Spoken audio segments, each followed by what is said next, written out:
Ano ba't kayo nagagalaiti sa amin? Bakit ikaw, ba't kayo ang gitil na gitil? Sana tanungin nyo yung mga taong sinusuportahan nyo. Uy, mali ba yung sinasabi ng kamuting kahoy? Di ba? Malibang, totoo ba mataas na yung presyo ng kamatis? Mali po ba yung ano namin, di ba? Mali ba yung sinasabi natin na kung tayo magkakaroon ng kapayapaan? Kaya doon po sa mga nagtatanong sa atin, di ba? Ano bang batayan ninyo? Bakit nyo ginagawa yan? O, panoorin nyo po, subaybayan nyo yung ating isasagawang national rally.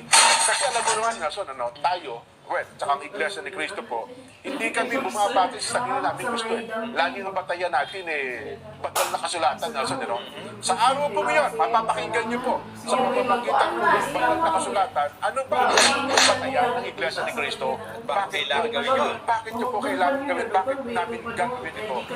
Ang panawagan po ng national rally.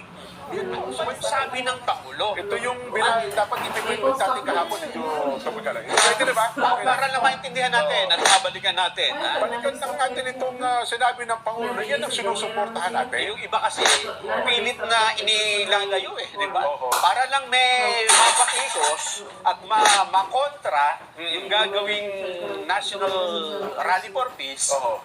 Kung ano-anong ginagawang kwento. Totoo. Ito po yung number one na naging ugat kung bakit dapat nating suportahan itong bagay nito. At nandyan din yung mga dahilan, binanggit din ng Presidente. Bakit dapat suportahan na naging pahayag ng Pangulo? Bongbong. Ito. Pakinggan po natin. This is not important. This does not make any difference to even one single Filipino life. So why waste time on this? What will happen to if somebody files an impeachment? It will tie down the House, it will tie down the Senate, it will just take up all the time, and for what? For nothing.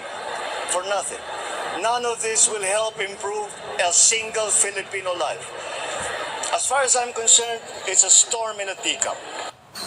Malinaw ang sinabi ng Pangulo. Walang isa mang individual na mamamayang Pilipino ang makikinabang dito.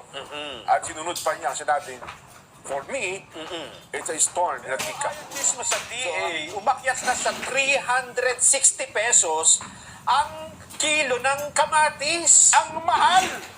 Di ba, ang 20 pesos dati, kilo na ng kamatis yan Ngayon, isang piraso lang yan. Ang isang kilo, magkano? 360. 360 ang mahal! At ang nagsasabi, Department of Agriculture. Pwede magmura? Hindi, kasi nga sama. mahal. Pwede magmura? Na.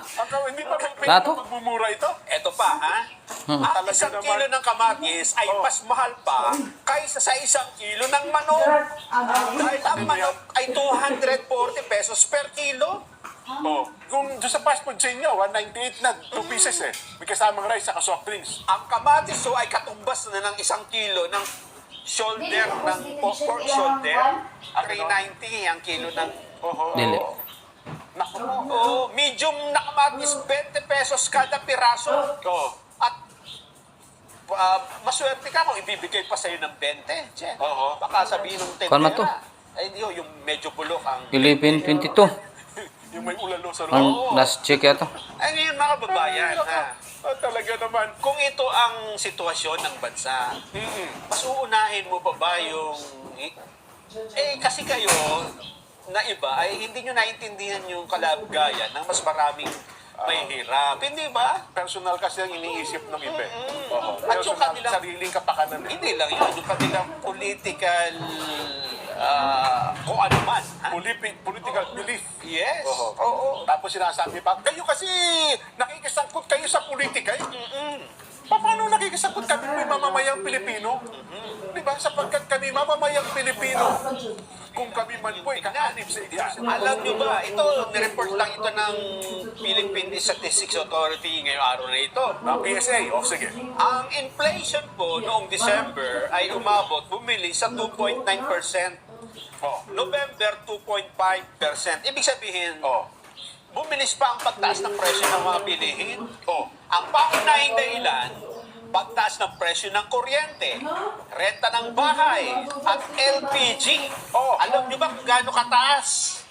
Renta ng bahay, LPG, kuryente. 56% Mahigit kalahati ho ang itinataas. Hindi lang yon. Yung dinhong presyo ng produktong petrolyo, transportasyon, gaya ng gasolina, diesel at pasahe. Nag-ambag sa 46.9 ng inflation noong December. Ang tataas ho nito. At ito,